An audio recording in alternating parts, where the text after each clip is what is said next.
നമ്മുടെ ശരീരത്തിൽ ഏതെങ്കിലും ഭാഗത്ത് ശക്തമായ വേദന ഉണ്ടാകുമ്പോൾ ആ വേദന ഒന്ന് മാറ്റിക്കിട്ടാൻ ഈ കാണുന്ന കളം ഒരു കടലാസിൽ എഴുതി ആ ഭാഗത്ത് കെട്ടുക. ഒരുപാട് അനുഭവങ്ങളുണ്ട്, നല്ല സമയം ഉണ്ടാകും, അനുഭവിച്ച് അറിഞ്ഞതാണ്. വെള്ള പേപ്പറിലാണ് എഴുതേണ്ടത്, വൃത്തിയുള്ള പേപ്പർ വേണം, നല്ല കൃത്യമുള്ള പേപ്പർ വേണം, അതിലാണ് എഴുതേണ്ടത്. ഇതിൽ പറയുന്ന അക്ഷരങ്ങളും അക്കങ്ങളും കൃത്യമായി എഴുതണം. കല്ലുകൾക്ക് ഏറ്റ വ്യത്യാസം ഉണ്ടാകാൻ പാടില്ല. മുകളിൽ റഹ്മാൻ, റ, ഹ, മീം, നൂൻ.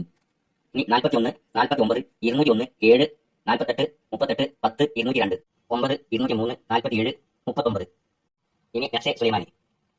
അലിഫ് ലാം ലാം ഹ അല ഫ ബ ഐൻ ബ ദാൽ ഹ. അലിഫ് മീം ഖാഫ് ഫ നൂൻ ജീം. ഇതുപോലെ ഒന്ന് എഴുതുക. താഴെയും ഖാത്തും സുലൈമാനി, അതായത് നക്ഷെ സുലൈമാനി. റഹീം 11, 39, 201, 7, 38, 8, 10, 202, 9, 203, 37, 9. ഏറ്റവും പ്രധാനപ്പെട്ടത് ഖാത്തം സുലൈമാനിയാണ്. അതിന്റെ രൂപം ഇതേപോലെയാണ്. അതിൽ ആദ്യത്തെ നക്ഷ്, ആ നക്ഷത്രം, അതിന്റെ 5 ഇതളുകളും ഉള്ളിൽ മഷി തൂരരുത്, അതേപോലെ ആയിരിക്കണം. പിന്നുള്ളത് 3 വര, അതിന്റെ മേലെ ഒരു അമ്പ്. പിന്നെ കണ്ണടഞ്ഞ വാല് മുറിഞ്ഞ ഒരു നീങ്ങ്. കണ്ണടയണം, വാല് നിറം ഉണ്ടാവാൻ പാടില്ല. പിന്നുള്ളത് ഒരു കോണി, ഏണി. പിന്നെ 4 വരകൾ.